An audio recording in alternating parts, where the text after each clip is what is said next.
نحمده ونصلي على رسوله الكريم اللهم صل على محمد النبي الأمي وعلى آله وأصحابه وبارك وسلم۔ عقائد اہل سنہ والجماعہ میں ہمارا آج کا عقیدہ ہے فتنہ انکار حدیث کے بارے میں۔ حدیث مبارکہ نبی کریم صلی اللہ علیہ وسلم کے اقوال کو، آپ کی باتوں کو، آپ علیہ السلام کے افعال کو اور آپ صلی اللہ علیہ وسلم کی تقریرات کو کہتے ہیں۔ نبی کریم صلی اللہ علیہ وسلم کے ارشادات، آپ کے اقوال، آپ کی مبارک باتوں کو قولی حدیث کہا جاتا ہے۔ جو آپ صلی اللہ علیہ وسلم کے افعال ہیں، آپ صلی اللہ علیہ وسلم کے پیارے حرکات، آپ صلی اللہ علیہ وسلم کے بدن مبارک سے نکلے ہوئے افعال اور کام، ان کو فعلی حدیث کہتے ہیں۔ اور کسی مسلمان کا، کسی صحابی کا رضی اللہ تعالیٰ عنہ کا آپ صلی اللہ علیہ وسلم کے سامنے کوئی کام کرنے یا کسی کام پر آپ صلی اللہ علیہ وسلم کے مطلع ہونے پر خاموشی اختیار فرمانے کو تقریری حدیث کہتے ہیں۔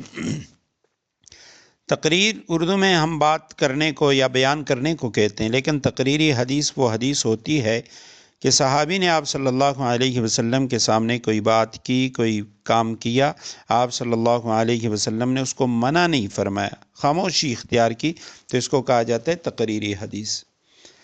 جس حدیث کے راوی ہر زمانے میں اتنی تعداد میں ہوں کہ ان سب کا جھوٹ پر اتفاق کر لینا یا اتفاقاً ان سے جھوٹ کا صادر ہو جانا یہ محال ہو، ناممکن ہو، ایسی حدیث کو متواتر کہا جاتا ہے۔ خبر متواتر کا علم وہ قطعی ہوتا ہے۔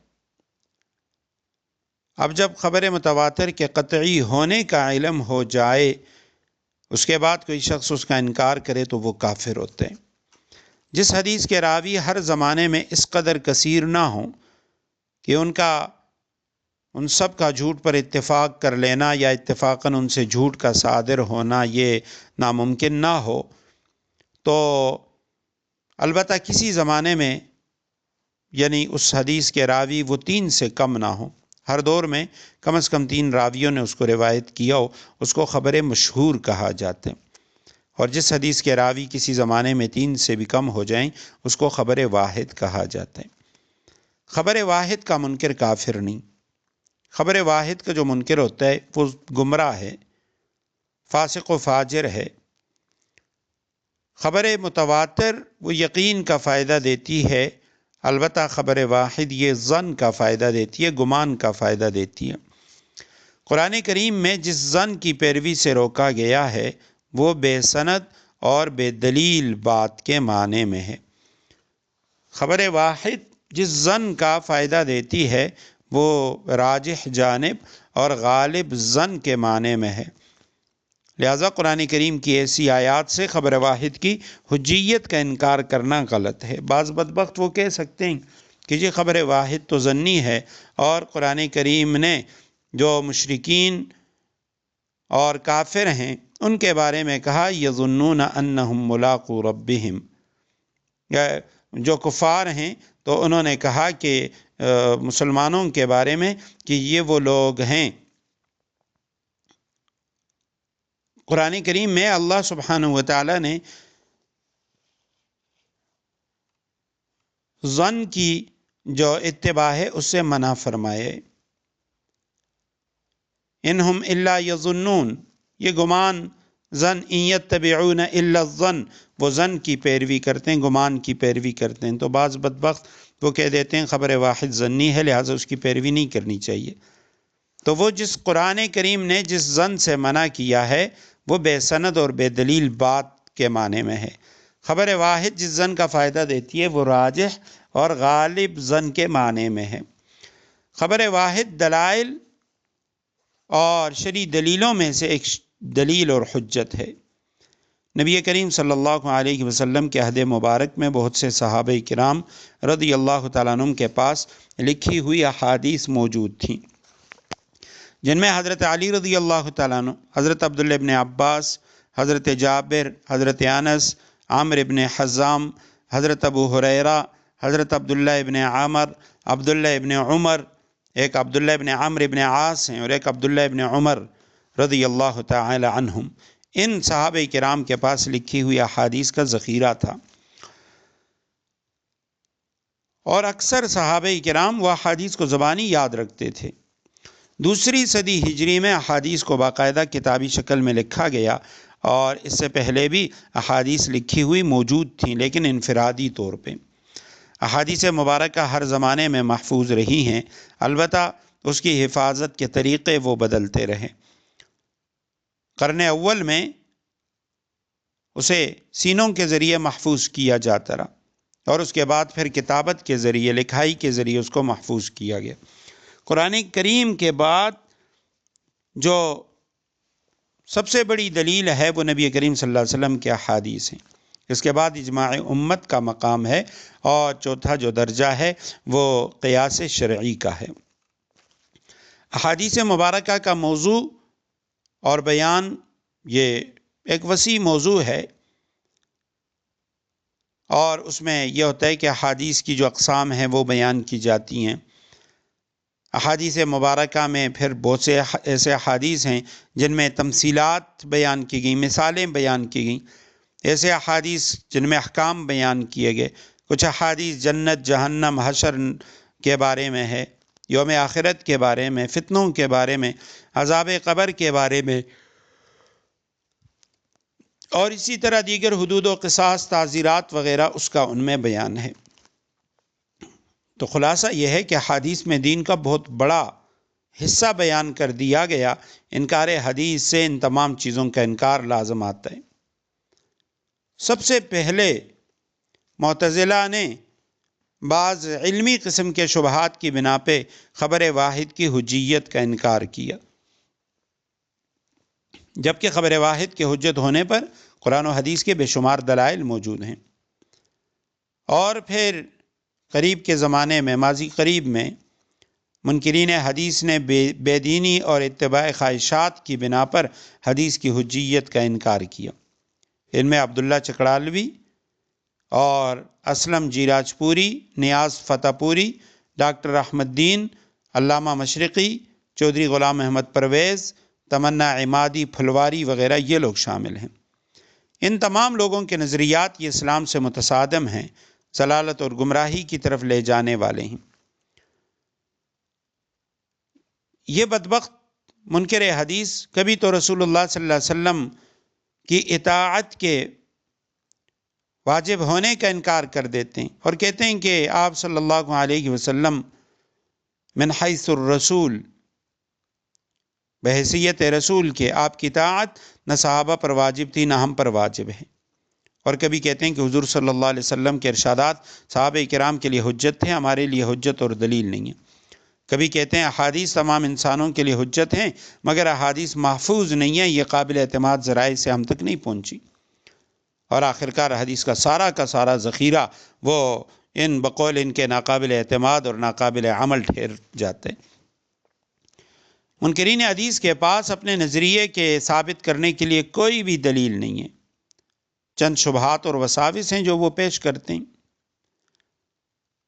اور اسی وجہ سے وہ سادہ لوگ جو مسلمان ہیں ان کو گمراہ کرتے ہیں۔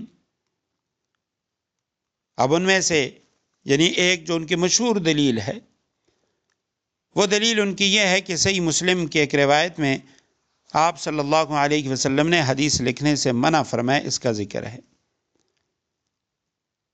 لیکن اب اس کا جواب دیکھا جائے تو بے شمار مواقع پہ آپ صلی اللہ علیہ وسلم نے احادیث لکھنے کا بھی تو حکم دیا ہے۔ ہم کہتے ہیں جس حدیث کے اندر ممانعت ہے، اول تو اس حدیث مبارکہ کے اندر ہی اختلاف ہے کہ آیا یہ نبی کریم صلی اللہ علیہ وسلم کا قول ہے، مرفوع حدیث ہے یا موقوف ہے، اور دوسرا یہ کہ اس حدیث میں جو ممانعت ہے وہ اس بات سے ہے کہ صحابہ کرام ایک ہی صفحے پر قرآن بھی لکھتے، حدیث بھی لکھتے، آپ صلی اللہ علیہ وسلم نے اس سے منع کی۔ بعض حضرات نے کہا وہ حدیث مبارکہ منسوخ ہے۔ قرآن کریم نے نبی کریم صلی اللہ علیہ وسلم کو تفسیر و بیان کا حق دیا ہے، لہٰذا نبی کریم صلی اللہ علیہ وسلم کو محض سفیر سمجھنا سراسر غلط اور قرآنی تعلیمات کے خلاف ہے۔ قرآن کریم اپنی جامعیت کے باوجود تفسیر کی محتاج ہے، اور اس کے لیے مفسر اور شارح وہ نبی کریم صلی اللہ علیہ وسلم ہے۔ کوئی بھی شخص بذات خود قرآن کی تشریحات نہیں کر سکتا۔ قرآن کریم کی کتنی ایسی آیات ہیں جس میں من یطع الرسول فقد اطاع اللہ، نبی کریم کی اطاعت کو اللہ کی اطاعت قرار دیا، نبی کریم صلی اللہ علیہ وسلم کی اطاعت کو لازمی اور ضروری قرار دیا۔